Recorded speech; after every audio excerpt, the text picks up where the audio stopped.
Morning children. Hindi की कक्षा में आप सभी का स्वागत है। बच्चों, हम लोगों ने 2 बार ये सुदामा चरित कविता जो है कर चुके हैं, जहाँ पर पहली बार सुदामा जो है कृष्ण से मिलने के लिए जाते हैं और द्वारपाल उनकी सारी विशेषता बता करके कहता है कि शीस पगान झगातन पे प्रभु जाने को आही बस एक के ही ग्रामा, और धोती फटी सी लटी दुपटी और उपाय उपानह को नहीं सामा, द्वार खड़्यो दुर्ज दुर्बल एक रह्यो चकिसो वसुधा अभिरामा, और पूछत दीन दयाल को धाम बतावत आपनो नाम सुदामा। द्वारपाल जाकर के कृष्ण को कहता है कि एक ऐसा दुर्बल सा ब्राह्मण दरवाजे पर आया है, हे प्रभु आपका पता पूछ रहा है और अपना नाम सुदामा पांडे बता रहा है। फिर श्री कृष्ण चले आए, दौड़ते हुए चले आए मिलने के लिए सुदामा से, और प्रथा के अनुसार दूर से आए हुए मित्र के पैर जो है परात में पानी लेकर के धोया जाता है, तो उन्होंने कहा, उनके पैरों को देखा, पैरों में विवाहियाँ पड़ी हुई थी, सेकंड पैराग्राफ में देखिए, और सुदामा की दीनहीन दशा को देख करके बहुत रोए और बोले तुम पहले ही यहाँ क्यों ना आए। और बहुत ही महत्वपूर्ण पंक्तियाँ हैं कि पानी परात को हाथ छुयो नहीं, नैनन के जल सो पग धोयो, और फ्रेंड्स इन नीड और फ्रेंड्स इन डीड। सो कृष्ण ने एक सचमुच एक वास्तविक मित्रता निभाई सुदामा के साथ में। फिर जैसे मित्रों के बीच में हंसी मजाक इत्यादि चालू हो जाता है, शुरू हो जाता है, वैसे ही कृष्ण ने भी सुदामा के साथ में मजाक शुरू किया।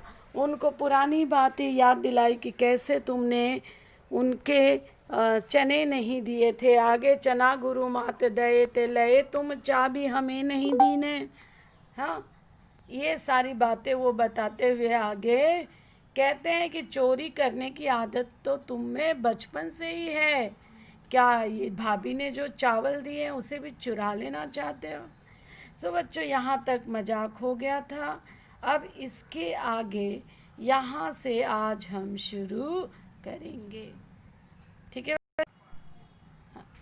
वह पुलकनी वह उठी मिलनी, वह आदर की बात, वह पठवनी गोपाल की कछु न जानी जात। इस पैराग्राफ में बच्चों सुदामा श्री कृष्ण से मिलजुल चुके हैं। मिल लेने के बाद में वो अपने घर को वापस जा रहे हैं। सुदामा बड़े संकोच में थे और वो अपनी स्थिति का वर्णन श्री कृष्ण के सामने नहीं कर पाए। बहुत ही संकोच होने के कारण उन्होंने कुछ भी नहीं बताया कि मेरी दुर्दिन अवस्था है कि क्या है, कुछ नहीं बताया। कृष्ण ने बहुत से मौके भी दिए, लेकिन वो बोलते रहे नहीं नहीं नहीं, मैं सब ठीक है, सब अच्छा है, सब ये है। तो कृष्ण ने कहा ठीक है, सब अच्छा ही होगा। और जब ये यहाँ पर थे तो कृष्ण ने वहाँ उनके गांव में सब कुछ महल बनवा दिए थे, वस्त्र आभूषण पैसा रुपया सब कुछ एकदम द्वारिका के जैसे ही एक नगरी सुदामापुरी बसा दी थी। लेकिन ये बात उन्होंने कृष्ण सुदामा को नहीं बताई।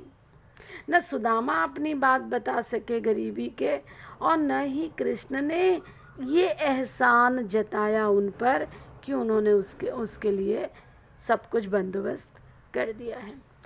तो जब रास्ते में वो जा रहे हैं सुदामा, तो सोचते हैं, उनको बुरा लगता है थोड़ा, उनको लगता है कि कृष्ण ने मुझे कुछ भी दिया नहीं।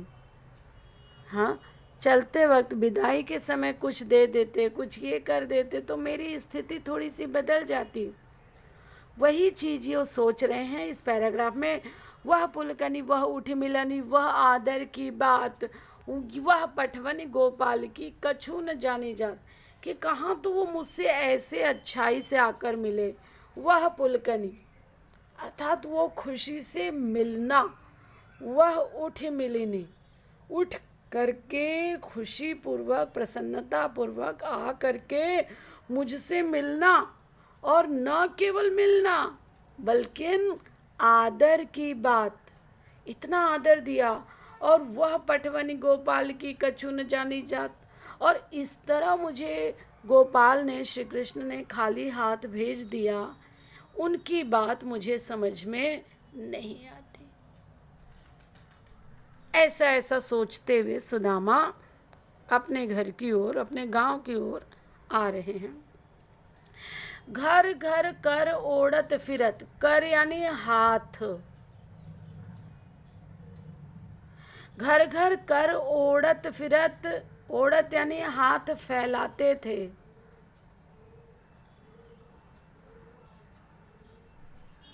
वे घर घर हाथ फैलाते फिरते थे।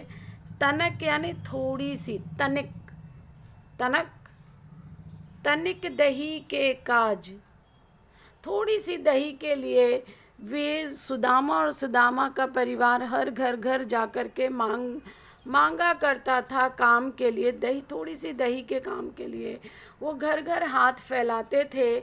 लेकिन आज कृष्ण के वहाँ जाकर आने पर भी उनकी स्थिति में क्या परिवर्तन आ गया, ऐसा सुदामा अपने मन में सोच रहे हैं। क्योंकि सुदामा के हाथ में तो कृष्ण ने कुछ भी दिया ही नहीं, उनको खाली हाथ भेज दिया, क्योंकि इन्होंने भी कुछ नहीं बताया था। ये सोच रहे थे कृष्ण अंतर्यामी है, सब कुछ जान जाएंगे और चलते वक्त उनको दे देंगे जो भी देना वेना होगा। लेकिन कृष्ण ने सुदामा को खाली हाथ भेजा। वही उनके मन में गुस्सा है। एक तो खुद नहीं आना चाहते थे, पत्नी ने जबरदस्ती भेजी थी, तो पत्नी के ऊपर भी गुस्सा कर रहे हैं। कहाँ भयो जो अब भयो, मतलब कृष्ण के यहाँ आकर के भी उनकी स्थिति में क्या, मेरी स्थिति में क्या परिवर्तन आ गया। मेरी अर्थात सुदामा सोच रहे हैं कि मेरी स्थिति में तो कोई परिवर्तन नहीं आया, मैं जैसा गरीब था वैसा ही गरीब आज भी हूँ। कहाँ भयो जो अब भयो, हरि को राज समाज, हरि के पास, हरि यानी श्री कृष्ण, हरि के पास इतना बड़ा राज है, समाज है, द्वारिका के राजा हैं, लेकिन फिर भी मुझे तो कुछ भी नहीं दिया ना। तो कृष्ण के यहाँ आकर के मेरी स्थिति में तो कोई परिवर्तन नहीं हुआ, मैं जैसा गरीब था वैसे ही गरीब लौट रहा हूँ। फिर पत्नी का ध्यान आता है, उसके ऊपर भी गुस्सा आता है। हाँ आवत नाही हूँ, तो मैं तो खुद ही नहीं आ रहा था, उसी ने जबरदस्ती मुझे भेजा। हाँ आवत नाही हूँ, तो हाँ यानी मैं तो नहीं आ रहा था, आवत नाही हूँ तो नहीं आ रहा था, हो तो यानी था। वाही पठियो ठेली, ठेली यानी जबरदस्ती, मतलब ठेलना यानी ढकेल, उसी ने मुझे ढकेल करके भेजा, जबरदस्ती भेजा, जबरदस्ती,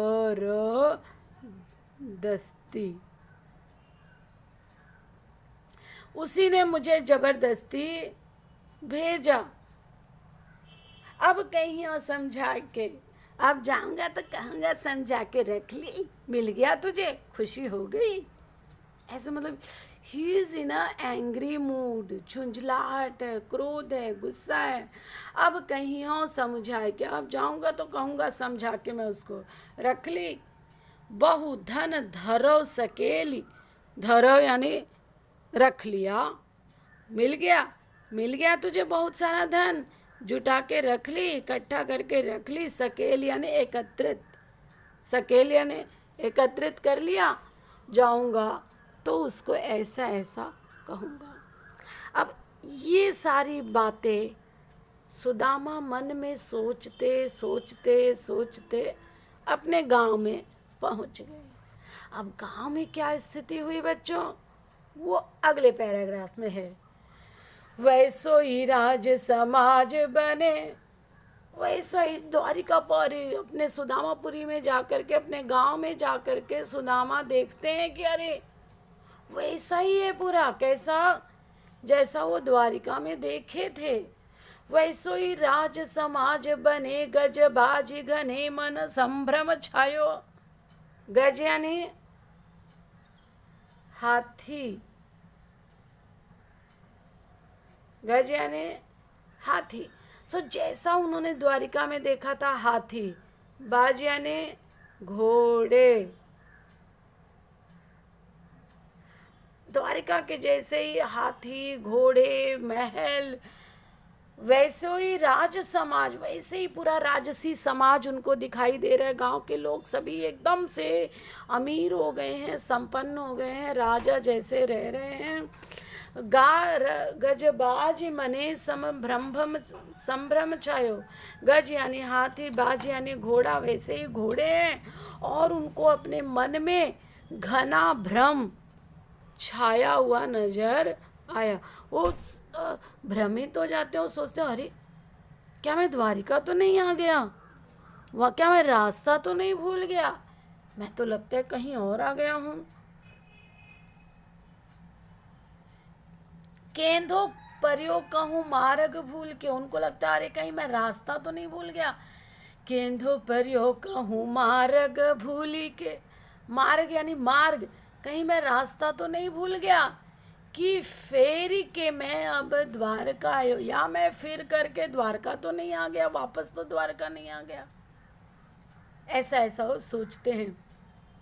और भौन बिलोकी बे को मन लोचत, सोचत ही सब गांव मझायो। भौन यानी भवन, एक एक से महल, एक एक से भवन, बिलोकी बे यानी देखने को। बच्चों सुन के शब्दार्थ लिख डालो। एक एक भवन देखने को मन लालायित होता था। लोचत यानी लालायित, मन खींचा, अरे अरे ये घर देखो, ये घर कितना अच्छा है, ये महल कितना अच्छा है, अरे ये नहीं, इसके बाजू वाला देखो, ये कितना अच्छा है, ये कितना अच्छा है। भौन विलोकी बे को मन लोचत ललचाता है। और यही सब सोचते सोचते, सोचते ही सब गांव मझायो, मझायो यानी बीचों बीच, ये सब सोचते सोचते सुदामा गांव के बीच में आ गए। मझायो यानी बीच में, ये सोचते सोचते सुदामा गांव के बीचों बीच आप गए। अब पूछत पांडे, बहुत सुंदर पंक्तियां हैं कि सुदामा पांडे सबसे पूछते हैं, मेरी झोपड़ी देखी क्या तुमने, मेरी ऐसी एक गरीब सी पत्नी थी, मेरे ऐसे ऐसे गरीब एकदम बच्चे हुआ करते थे, मेरा एक झोपड़ी था, अरे भाई देखे हो क्या, अरे भाई जानते हो क्या, अरे मुझे पता तो बताओ। हाँ, कैसी देखो ईश्वर की कृपा जब होती है बच्चों, उसकी ऊपर वाले की लाठी में कहते हैं ना, देर है अंधेर नहीं है, वो जब देता है तो छप्पर फाड़ के देता है। वैसी ही स्थिति सुदामा की हो पड़ी है कि पूछत पाणे फिरे सब सो, पर झोपड़ी को कहूँ खोज न पावत। कोई नहीं खोज पाता है भैया कि सुदामा की झोपड़ी कहाँ चली गई। सब वैसा ही है, द्वारिका के जैसे सुंदर सुंदर महल, हाथी घोड़े, मन में एक भ्रम छा गया, अरे वापस द्वारका तो नहीं आ गया, रास्ता तो नहीं भूल गया। ये होता है ईश्वर का चमत्कार, ईश्वर की कृपा जब बरसती है तो सब कुछ परिस्थितियां बदल जाती हैं, है ना बच्चों। फिर अच्छा खाना भी अच्छा नहीं लगता, कहाँ तो अब दोनों स्थितियों में सुदामा सोच, नेक्स्ट पैराग्राफ में बच्चों सुदामा सोच रहे हैं अपने पहले की स्थिति और आज की स्थिति के बारे में। आज मतलब जब कृष्ण ने सब कुछ उनको दे दिया तब के। क्या कहते हैं, वह टूटी सी छानी हती, छानी यानी झोपड़ी, हती यानी होती थी। कहाँ तो वह टूटी सी झोपड़ी हमारे पास हुआ करती थी, कहाँ कंचन के अब धाम सुहावत, और कहाँ अब कंचन, कंचन यानी सोने के महल सुशोभित होते हैं। वह टूटी सी छानी हती, कहाँ कंचन के अब धाम सुहावत, सोने के सुंदर सुंदर महल है सुदामा के नाम पर। द्वारिका के सामने बच्चों, अगर कभी तुमने द्वारिका घूमने गए होंगे तो द्वारिका के पास में ही है सुदामापुरी, सुदामा का गांव। उनके ही नाम से फिर वहाँ का जो कोई छोटा राजा था उसने गांव का नाम बदल करके सुदामापुरी कर दिया था। फिर आगे सोचते हैं, कै पग में पनही नहती, पनही यानी चप्पल। कहाँ तो पैरों में चप्पल तक न हुआ करती थी। कहाँ ले गजराज ठाढ़े महावत, और कहाँ गजराज लेकर, हाथी घोड़े लेकर के महावत दरवाजे पर विद्यमान है। हाथी घोड़े लेकर के महावत विद्यमान है दरवाजे पर, मतलब कि BMW लेकर के, मर्सिडीज लेकर के, जैसे कोई ड्राइवर दरवाजे पे खड़ा है कि कब मेम साहब बाहर घूमने जाएंगी, कब साहब निकलेंगे तो उन्हें घुमा करके लेकर आएंगे। ऐसी स्थिति बदल गई है। कहाँ चप्पल नहीं था, कहाँ अब हाथी को लेकर के दरवाजे पर महावत खड़ा है कि साहब को अगर नगर देखने चलना है तो दिखा लाए। तीसरी पंक्तियां हैं, अभूमि कठोर पे रात कटे, कहाँ कोमल सेज पे नींद न आवत। कहाँ तो कठोर जमीन पर ही ऐसे पूरा परिवार चिपक करके एक दूसरे से सो जाया करता था। सहूलियत नहीं थी, सुविधाएं नहीं थी, सुख सुविधाएं नहीं थी, संपन्नता नहीं थी। और कहाँ ईश्वर की कृपा होने पर सारी स्थितियां बदल जाती हैं। और कहाँ अब डनलप के गद्दे पर नींद नहीं आती है, कोमल सेज पे नींद न आवत। और कह जुर तो नहीं इकट्ठे नहीं हो पाता था, मिल नहीं पाता था। कह जुर तो नहीं, कोदो सवा यानी मोटा अनाज। हाँ, मोटा चावल खाते हो ना बच्चे, जैसे मोटा चावल और मस्त बारीक बासमती चावल, दोनों में महंगाई में अंतर होता है ना, एक सस्ता होता है थोड़ा, एक महंगा होता है। तो इसी प्रकार से कोदो और सवा उस समय के मोटे अनाज हुआ करते थे। तो सुदामा क्या सोच रहे हैं कि कहाँ तो पहले हम लोगों को खाने के लिए कोदो और सवा जैसे मोटे अनाज भी उपलब्ध नहीं हो पाते थे, नहीं जुड़ पाते थे, जुड़तो यानी नहीं जुड़ पाते थे खाने के लिए। और कहाँ अब प्रभु के परताप ते दाख नभावे, दाख यानी द्राक्ष, दाख यानी द्राक्ष,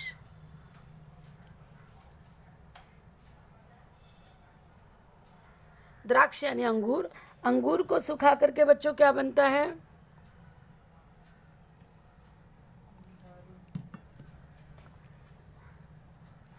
किशमिश बनता है, ड्राई फ्रूट्स। तो कहना चाहते हैं कि कहाँ तो अब प्रभु की कृपा से किशमिश जो सूखा मेवा है वह भी अब पसंद नहीं आता है। ठीक है बच्चों, इसका भावार्थ अच्छे से आप लिख लीजिए। ये लास्ट पैराग्राफ में, अंतिम पैराग्राफ में सुदामा अपने गरीबी और अमीरी के दिनों का वर्णन कर रहे हैं कि कहाँ प्रभु की कृपा से अच्छे अच्छे भोज्य पदार्थ भी पसंद नहीं आते हैं। इन सब का भावार्थ लिख लीजिए बच्चों। आज के लिए बस इतना है। धन्यवाद।